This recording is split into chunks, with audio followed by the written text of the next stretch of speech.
15 dastardly betrayals, 27 broken hearts, 8 bloody revolutions, 765 deadly bullets, 200 litres of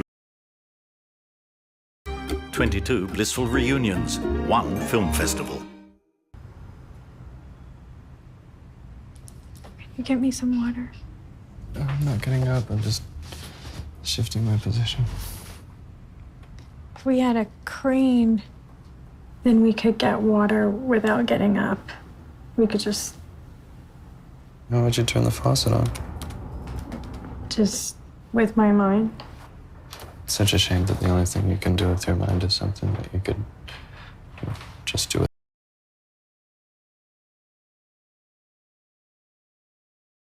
Really do anything special with your mind? Well, except stop time. Oh, really? I wasn't aware of that. Can I see an example of that? You really want me to stop time? Yeah. All right.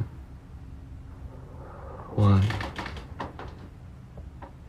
2, 3. My name is Miranda July, and I've never been to Australia before today. And I'm here at the Sydney Film Festival presenting my movie, The Future. This movie, The Future, premiered at Sundance, and I remember being quite nervous. You know, it's a totally different movie from my first one, obviously. You wouldn't want to make the same one twice. And I remember right afterwards, you know, as people were clapping, whispering to my husband, well, that went terribly. Because I wasn't used to the feeling of a sadder movie, you know? There's a kind of unsettled feeling that is a really different thing from a movie that ends quite hopefully.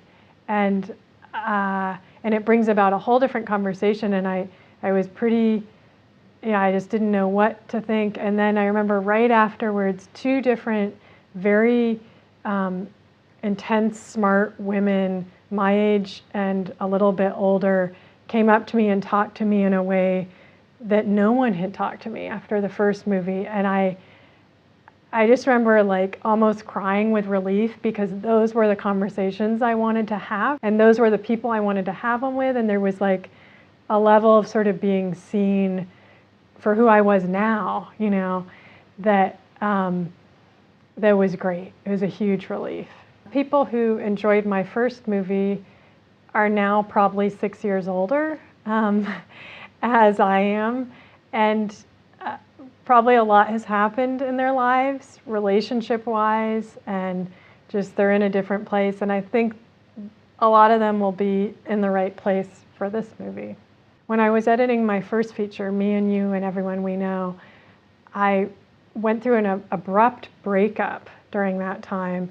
So here I was like totally upset, but editing this fairly hopeful movie and thinking, God, if I could only get this feeling into a movie, this dark kind of like feeling like you wanted to just stop time, like you weren't interested in the life that you were going to be forced to lead from now on.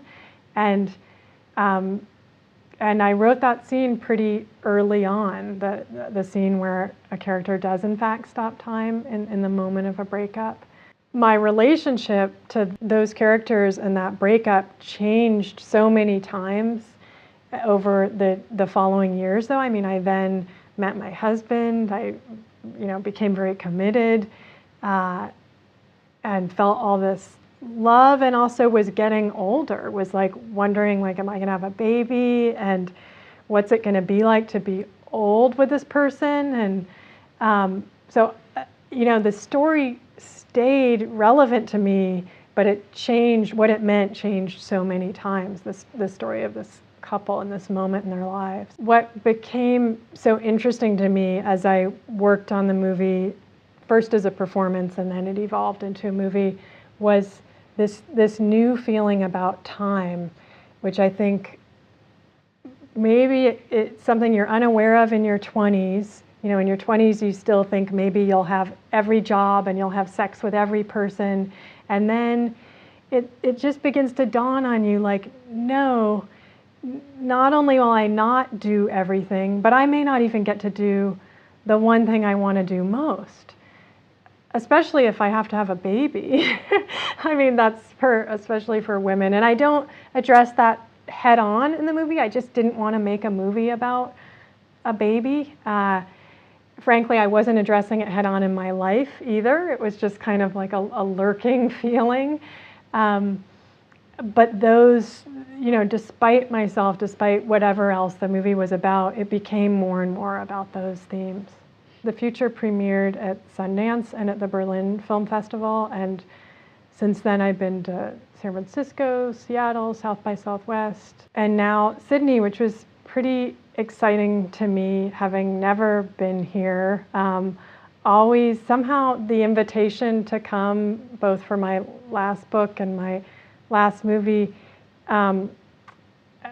somehow it's always seemed kind of late, like I'd been to a lot of other places and was very tired. And I remember thinking, I'm not tired.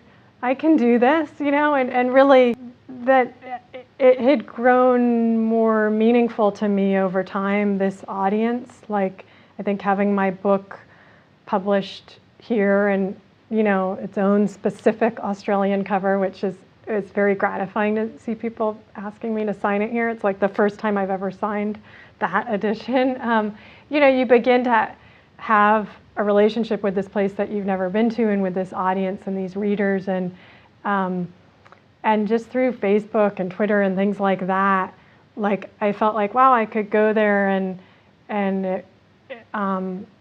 it would only be a nice thing for me. I mean, I should be so lucky as to have these people want me to come. So yeah, and it has been really wonderful so far. I have to tell you something. Okay, if you're gonna say something really bad, could you just wait a moment? Okay, just give me one moment before you say what you're saying. I just want you to know.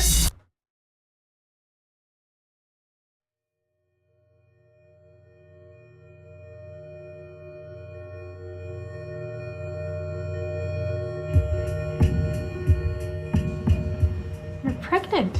We both are. How did it happen so quickly? Barry and Carrie, this is Sophie. Hi. Hi. So you're still working here? Yeah. Where are your mothers? Oh, well, they passed away a few years ago. I guess you kind of lost touch with them.